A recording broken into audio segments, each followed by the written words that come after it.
홍준표의 입은 언제쯤 조용해질까? 대구 시정 업무 처리하기도 무척 바쁘실 텐데 시정 업무를 완전히 제끼고 있는지 궁금하기도 하지만은 연일 한동훈 때리기에 열을 올리고 있습니다. 전당대회가 물론 눈앞으로 다가왔으니까 홍준표도 덩달아서 목청을 높이면서 한동훈 때리기에 열을 올리고 있는데 전당대회까지는 이제 마이너스 4 나흘을 남겨놓고 있습니다. 깜나라 조진국 시간입니다. 한동훈이 지난 12일이죠. 합동위원소회장인 대구 경북 지역에 가서 그 지역 주민들에게 자기의 정치적인 소신을 밝히는 그런 발언을 했었습니다. 그 말의 요지는 이런 것 아닙니까? 박근혜 대통령이 살고 있는 대구 지역이니까 박근혜 대통령은 역시 큰 분이셨다. 저는 그 큰 마음을 가지고 큰 정치를 하겠다라고 여러분 앞에 약속을 드립니다. 이렇게 말을 한 것, 정치적으로 하등 문제가 될 것이 없지 않습니까? 그런데도 여기에 제동을 거는 사람이 홍준표였습니다. 아니, 자기가 구속한 박근혜 전 대통령에게 미안하다고 하면서 박근혜처럼 큰 정치를 하겠다고 하는데 박근혜가 망한 것은 배신자들 때문 아니겠는가 이렇게 공격을 하고 있습니다. 그런데요, 한동훈이 사실 박근혜 대통령을 수사하긴 했지만은 공적인 업무 때문에 죄송하다 사과의 말을 전하고 자기는 평소에 박근혜 대통령의 정치관에 대해서 존경을 하고 있다. 그 말이 무슨 잘못된 말입니까? 왜 홍준표는 꼭 남의 말을 색깔을 끼고 안경을 끼고서 쳐다봅니까? 그리고 그 말에는 가시가 있습니다. 그 말에 가시가 있는 것 정도가 아니라 한 번 반드시 그 말을 비틀어 봅니다. 참 이상한 성격 아니겠습니까? 그렇게 긍정적으로 얘기를 하는데 그것까지도 흠을 잡으면서 한동훈을 공격합니다. 아니, 박근혜를 팔아서 정치 생명 연장하던 일부 친박들이 배신하고 탄핵에 가담하면서 박근혜가 몰락한 것인데 윤석열 대통령과 20년 우정을 배신한 사람이 할 말은 아닌 것 같다. 여기에 또다시 윤석열과 그리고 한동훈의 갈등을 조장하는 그런 말로 홍준표는 그야말로 좀 이상한 성격의 말을 계속하고 있습니다. 아무리 정치판에 도의가 사라지고 의리와 신의가 파탄난 시대에 살고 있지만 한 번 배신자 낙인이 찍히면은 살아날 수 없는 것이 한국의 정치판인데 이번 전당대회에서 정치적 정의가 작동하는지 한번 지켜보겠다. 이렇게 가시돋친 얘기를 한동훈에게 퍼붓고 있습니다. 참 이해하기 어렵지 않겠습니까? 여러분들은 이 말에 대해서 어떤 생각을 갖고 계십니까? 그렇다면 제가 홍준표 시장에게 한번 묻겠습니다. 홍준표는 박근혜를 끝까지 잘 지켰습니까?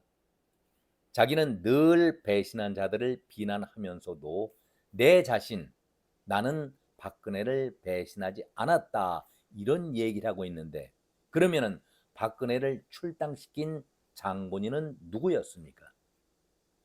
홍준표는 박근혜는 탄핵 당해도 싸다. 춘향인 줄 알았는데 향단이더라. 이렇게 모욕적인 언사를 퍼부으면서 박근혜를 출당시킨 사람이 과연 누구였습니까? 늘 배신의 정치를 하면 안 된다. 이렇게 격렬하게 반대해오던 홍준표였는데 아니 박근혜를 지지하고 있던 사람들, 배신한 사람들 홍준표는 얼마나 격렬하게 비난하고 욕을 해야 됐습니까? 배신. 자는 결코 당을 배신하지 않았다. 이렇게 주장을 하고 있지만 당을 떠나서 21대 국회 때에 무소속으로 당에 칼질하고 총질한 사람이 누구였습니까? 탈당한 사람이 누구였습니까? 당을 30년간 지켜왔다라고 주장을 하고 있지만 배신의 정치, 탈당의 정치는 홍준표가 하지 않았었습니까? 그렇다고 남아 있으면서 박근혜를 끝까지 지켰습니까? 더 잔인하게 집 밟아가면서 홍준표가 의리 있는 정치인이다 아무리 떠들어봤자 국민들이 인정을 하고 있겠습니까? 그나물에 그 밥 아니겠는가 이렇게 평가하고 있는 것 아니겠습니까? 비록 홍준표는 탄핵에 직접 나서지는 않았습니다. 다 인정합니다. 그것은 시류 탓이죠. 그 당시에 모든 분위기가 탄핵 분위기였고 홍준표는 의원이 아니었지 않습니까? 그 당시에 경남지사 행정직을 맡고 있었던 공직자 아닙니까? 그러니까 탄핵에 앞장서서 국회에서 표를 던지고 싶어도 던질 수가 없었고 뒤로는 그렇게 얘기했지 않습니까? 탄핵을 당해도 싸다. 그 얘기가 나는 탄핵에 표를 던지겠다. 그 뜻 아니겠습니까? 그러면서도 배신을 한 그 사람들을 욕을 하고 있는 홍준표 아니겠습니까? 내가 박근혜를 지켰다. 박근혜를 보호했다. 당당하게 얘기할 수가 있겠습니까? 탄핵에 앞장선 사람들은 정말 있을 수 없고 용서받을 수 없는 배신자들이라고 그렇게 비난을 하면서 홍준표는 경남지사였기 때문에 어정쩡한 센스를 취하면서 탄핵했던 그 사람들보다도 더 강하게 탄핵을 당해도 싸다. 그 말이 그 말 아니겠습니까? 그래서 그 나물에 그 밥이고 50보 100보라는 그런 말씀을 드립니다. 홍준표는 틈만 나면은 한동훈을 심습니다. 늘 비판을 하면서 홍준표는 얼마 전에는 한동훈의 나이를 들먹거리다가 여론의 집중 포화를 받은 바 있었습니다. 나이가 어린애 취급을 당하고 있다는 것은 잘못된 것이다. 여기에 대해서 홍준표가 나름의 변명을 또 합니다. 한번 들어보시죠. 이준석 의원이 나이가 더 어려도 그런 표현을 나는 사용하지 않는다. 한동훈을 두고 내가 애라고 말하는 것은 나이를 기준으로 하는 것이 아니고 정치적 미성숙을 지칭하는 것이다. 저는 이런 말로 빠져나가는 홍준표의 성격을 싫어합니다. 아니 이준석을 그대로 비난할 때는 바로 이런 얘기 하지 않았었습니까? 정치적으로 미성숙하다. 그 얘기를 직접 하더니 아니 이준석은 나이가 어리지만 그러면은 되묻겠습니다. 정치적으로 이준석은 성숙한 사람입니까? 어떻게 그래서 유승민이가 홍준표의 정치를 기회주의적인 정치, 간에 붙었다, 쓸개에 붙었다 그런 얘기를 듣고 있지 않습니까? 정치적 미성숙? 글쎄요. 그렇다면 홍준표 당신은 정치적으로 성숙한 사람입니까? 그냥 말 장난으로 그때마다 덮고 나가려고 하지 마십시오. 홍준표는 늘 이런 식으로 빠져나갑니다. 홍준표는 연일 한동훈을 거세게 정말 잔인하게 작심을 하면서 비판을 하고 있는데 한 조직의 수장이 되려고 한다면은 던지는 메시지가 있어야 하고 말에 무게가 있어야 한다. 이렇게 얘기를 하고 있습니다. 좋은 말입니다. 대단히 중요한 말입니다. 당 지도자라면은 말에 무게가 있어야 하고 그렇죠. 그 주장에 메시지가 있어야 한다. 당연한 말입니다. 그런데 홍준표는 누구라도 그런 얘기를 할 수가 있지만은 홍준표만큼은 이런 얘기하면은 안 됩니다. 자기 스스로 돼지 발정제 꺼내놓고 문제가 되니까 그 말을 했던 사람들에서 지옥적으로 또 대응하고 있었던 사람이 홍준표 아니었었습니까?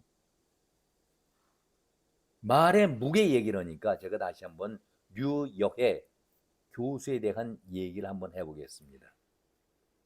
주막집 주모라니요. 여자는 밤에만 쓰는 용도다. 아니 이런 극한적인 모욕적인 말이 어디 있습니까? 성희롱을 할 사람에게 해야지. 여자의 얼굴 외모를 보고서 이렇게 비하는 말을 하는 것 아니겠습니까? 이거는 완전히 성폭력의 말 아니겠습니까? 어떻게 당 지도자, 당을 2번씩이나 대표했던 사람의 입에서 이런 얘기가 나옵니까? 그리고 현 시장 아닙니까? 지도자 아닙니까? 그래서 결국 유여해 의원에 대해서 막말을 해가지고 600만 원 벌금 받은 사람이 누구였습니까? 한동훈이었습니까? 홍준표였습니까? 수다 떨 거 다 떨면서 제잘거릴 거 다 제잘거리면 안 된다라고 한동훈을 비판했는데 결국은 그것이 부메랑이 돼서 자기한테 오는 것 아니겠습니까? 당의 지도자급 당의 대표를 2번씩이나 한 사람으로서 그런 말 하는 것은 용납이 됩니까? 자기는 용서가 됩니까? 나경원이 한나라당 시절에 최고위원 후보로 나섰을 때 어떤 막말을 했었습니까? 거울이 나보고 얼굴에 분칠하고 화장하는 사람은 최고위원이 될 자격이 없다. 그런 사람을 뽑아서는 안 된다라고 막말을 하지 않았었습니까? 그렇다면 여성 모두에 대한 모독 아니겠습니까? 거울 보고 화장하는 것은 기본적인 일 아니겠습니까? 이런 말을 한다면은 당신의 아내에게 집에 가서 당신의 아내를 향해서 이런 주막집 주머니 성희롱을 할 사람에게나 해야지. 여자는 밤에만 쓰는 용도다. 거울 보고 분칠하고 화장하는 사람들은 지도자감이 안 된다. 그런 얘기를 부인에게는 할 필요가 있겠죠. 어떻게 이렇게 막말하면서 남을 공격 수단으로 삼습니까? 자기가 해서는 안 될 말이라 하면서 본인 자신은 꺼리낌 하지 않고 막말을 해대고 있는 것이 홍준표의 정치 발언 아니겠습니까? 한동훈을 지적하기 위해서, 한동훈을 저격하기 위해서 윤석열 대통령을 끌어들인 것처럼 20년 우정을 배신한 한동훈이라고 말하면서 박근혜를 팔아가지고 정치 생명 연장하려는 일부 친박들이 배신하고 탄핵에 가담했다. 그래서 박근혜가 몰락했다고 하는데 정말 이런 말을 하는 홍준표의 얘기를 들을 때 모골이 섬뜩해집니다. 아니 앞에서도 제가 말씀드렸습니다만 탄핵을 당해도 싸다. 직접 탄핵 투표를 던지는 사람과 뭐가 다르겠습니까? 춘향인 줄 알았더니 향단이었더라. 이런 모욕적인 발언이 어디 있습니까? 그러면서 결국은 박근혜를 출당시키지 않았었습니까?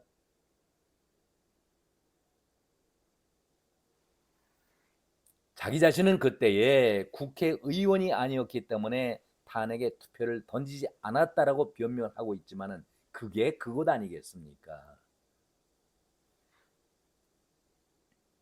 얼마나 무서운 얘기고 배신에 담겨 있는 그런 얘기입니까? 저주가 담겨 있는 그런 얘기 아니겠습니까? 저는 이런 얘기를 들을 때마다 정말 홍준표는 무서운 사람이구나. 남의 뒤통수를 치고서도 절대 눈 하나 깜짝할 사람이 아니구나 하는 그런 생각을 가져봤습니다. 매일 한동훈 때리는 것이 자기의 일과가 되어버렸는데 남을 짓밟는 데에는 조금도 용서가 없지요. 그러면서 한동훈에게 사과할 줄 모른다 이렇게 강하게 비판을 했었는데 한동훈이 나경원과 토론에서 있었던 일, 패스트트랙 그리고 공소 취소 논란에 대해서 사과를 하자. 이걸 또 물고 늘어집니다. 이걸 또 물고 늘어집니다. 홍준표가 볼 때 한동훈이 예쁜 며느리는 결코 될 수가 없겠지만은 아무리 예쁜 며느리라 하더라도 시엠의 눈에는 며느리의 발 뒤꿈치는 밉게 보이는 것이 보통 아니겠습니까? 그런데 홍준표의 눈에는 한동훈은 머리끝부터 발끝까지 발 뒤축은 말할 것도 없고 모든 것이 다 미운 털이 박혀 있는데 한동훈을 좋게 평가하겠습니까? 그러니까 사과하는 것 자체에 대해서도 또 시비를 걸고 있습니다. 아니, 한동훈은 마치 소시오패스와도 같다. 반사회적인 인격 장애를 소시오패스라고 우리가 부르지 않습니까? 못마땅해도 해야 할 얘기가 있고 금해야 될 말이 있지 않습니까?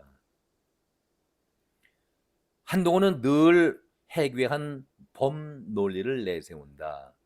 하루 만에 사과를 하고 바로 나경원에게 했던 공소 취소 논란에 대해서 사과를 하고 징역 35년 구형해놓고서 미안하다고 사과하고 박근혜 대통령을 찾아갔을 때의 한 또 사과 얘기 아닙니까? 20년 동안 따라다니다가 한순간에 등을 돌리려 배신했던 도대체 한동훈은 종잡을 수가 없는 사람이다. 이렇게 비판을 합니다. 물론 제가 앞에서 말씀드린 대로 나경원과의 후보 토론에서 벌어졌던 공소 취소 논란 사건에 대해서 아주 따끔하게 질책하는 것 선배로서 좋은 일이지요. 잘못된 발언이라고 한다면 시정을 요구하는 그런 발언은 당연히 받아들여야 하지요. 그러나 그것을 문제 삼아가지고 한동훈 자체를 그렇게 비난하는 것, 그 연장선으로 몰아가고 있는 홍준표의 그 자세, 과연 어떤 사람들이 호응하고 박수를 치고 좋아할까요? 참으로 답답합니다. 하지 말아야 될 말을 만약에 한동훈이 했다고 한다면 그것은 잘못된 것입니다. 그리고 비난을 또 받아야 되겠지요. 그래서 본인 자신도 발언을 해놓고 곧바로 아차 내가 말에 실수를 했구나 그러고 그 다음날 가서 공개리에 사과를 한 건 아니겠습니까? 물론 한동훈의 이 말이 어떤 파장을 올지는 아무도 예측을 못합니다. 오늘부터 당원들의 모바일 투표가 시작되니까 어떤 영향을 미칠 것인지 아무도 예측할 수가 없습니다. 당사자 본인도 예측할 수 없는 것 아니겠습니까? 그러나 이런 말을 당의 선배이고 원로라고 입이 닳도록 얘기해보던 홍준표가 할 말은 아니었다. 저는 그런 말씀을 드립니다. 아니 그렇게 말 실수 얘기하면은 얼마 전에 유승민을 건드려서 말 실수하고 망신당했던 자신은 왜 돌아보지 않습니까? 한동훈을 공격하기 위해서 유승민을 끌어들여 가지고 대신 우회적으로 공격. 그래서 제가 성동격서라는 말씀까지 드린 바 있었는데 동쪽에서 요란한 소리를 내면서 공격해 올 것 같은 그런 분위기 만들고 서쪽으로 공격하는 것. 그러니까 유승민을 희생양으로 해서 한동훈을 공격하려다가 한동훈의 한자도 꺼내지 못하고 유승민에게 망신만 당했던 사람이 홍준표 아니었었습니까? 그렇다면은 자기 자신도 그렇게 말에 실수가 있었고 과오가 있었다면은 반면 교사로 삼아야지요. 어떻게 후배이고 한참 어리다고 하는 한동훈을 무참하게 그것도 한 번도 아니고 1년의 절반입니다. 절반 동안 거의 쉬지 않고 매일 그렇게 공격을 해야 됩니까? 이렇게 정치 비난하는 사람 본 적이 있습니까? 한동훈은 어제 간략하게 진심으로 SNS를 통해서 사과의 말씀을 드렸습니다. 짧게 그러나 내용이 있었죠. 일단은 신중하지 못했던 점 죄송하게 생각합니다. 그리고 서울시 의회 간담회를 끝나고 나서 의원들과 간담회를 끝나고 나서 기자들에게 앞에 나서서 또 한 번 사과를 했습니다. 조건 없이 사과의 말을 올린 것이고 여기에 토를 달고 다른 변명을 하지 않겠습니다. 아주 간략하게 진심 어린 사과를 기자 앞에서 또 한 번 사과를 했습니다. 홍준표는 이런 모습 본 적이 우리가 있습니까? 제 기억으로는 홍준표는 지난 수회 때에 골프 그것 가지고 내가 무너지느냐, 기자들도 정신 차리고 기사 똑바로 써라 큰 소리 치다가 당에서 징계 소리가 나오게 되니까 바로 꼬리 내리고 잘못했다 사과한 것, 저는 그 기억 하나밖에 나질 않습니다. 남 얘기 이렇게 쉽게 하는 것이 아니죠. 많은 사람들은 한동훈의 이 말의 실수인지 결과가 어떻게 나올지 모르겠지만은 한동훈에게 이것이 자충수가 되었다. 그리고 친윤들에게는 한동훈을 제대로 공격할 수 있는 빌미를 준, 명분을 준 꼴이 되지 않았느냐, 이렇게 말들 하고 있습니다. 이것이 전대를 나흘 앞두고 오늘부터 모바일 투표가 진행되고 있으니까 분명히 영향은 미치겠지요. 한동훈이 한 얘기가 떠오릅니다. 총선 거의 막판에 가서 힘들어할 때에 내 인생에 꼬이는 것이 있을 것 같다. 내 인생이 꼬인다. 그런 얘기를 했었는데 글쎄요. 이번 당대표 선거에서 과연 어떤 결과를 얻을지 이것도 지켜볼 필요는 있겠다. 결과가 어떻게 나올지 모르겠지만은 한동훈의 이런 말을 보면서 사람은 누구나 완벽할 수가 없습니다. 설령 말에 실수가 있다 하더라도 말 실수가 있을 때에 곧바로 사과하는 용기가 필요한 것이고 깔끔하게 정리할 필요가 있는 것이죠. 그래서 저는 기회가 있을 때마다 당나라의 풍고가 얘기하던 구화지문이라는 말을 자주 인용을 하고 있습니다. 구화지문이 무슨 뜻입니까? 재앙은 입으로부터 나온다는 얘기 아니겠습니까? 그러니까 말을 많이 하면 할수록 화를 돋구게 된다. 실수가 나온다. 그런 얘기가 구화지문 아니겠습니까? 제가 이 구화지문에 대해서 이준석이도 이재명이도 정청래도 여러 번 지적한 바 있었습니다. 정치는 누구나 할 것 없이 말에 대해서는 철저히 조심을 해야 합니다. 홍준표가 유승민하고 한판 붙었다가 시쳇말로 본전도 못 차리고 그대로 넉아웃이 되지 않았었습니까? 망신을 당하고 한 얘기가 해묵은 논쟁은 이제 그만합시다라고 화해의 손길을 내밀었지만은 유승민이 결코 받아들이질 않았습니다. 제대로 임자를 만났던 것 아니겠습니까? 구하지문, 정치인이 지켜야 할 반드시 덕목 중에 하나입니다. 물론 우리 국민들도 우리 평시민들도 지켜야 할 그런 말이죠. 이제 본격적으로 모바일 투표가 시작됐고 이제 전당대회는 나흘밖에 남질 않았습니다. 우리 모두는 국민의 힘이 성숙한 민주주의 전당대회를 치룰 것을 기대해 보겠습니다. 종반 아니겠습니까? 끝까지 힘을 모으고 격렬한 논쟁은 필요하지만은 그 전대를 끝내고 나서 단결과 결속을 통해서 윤석열 정부의 마지막 3년을 힘있게 밀어주는 그런 결속력 보여주기를 끝까지 부탁을 드려봅니다. 오늘은 여기까지입니다. 고맙습니다.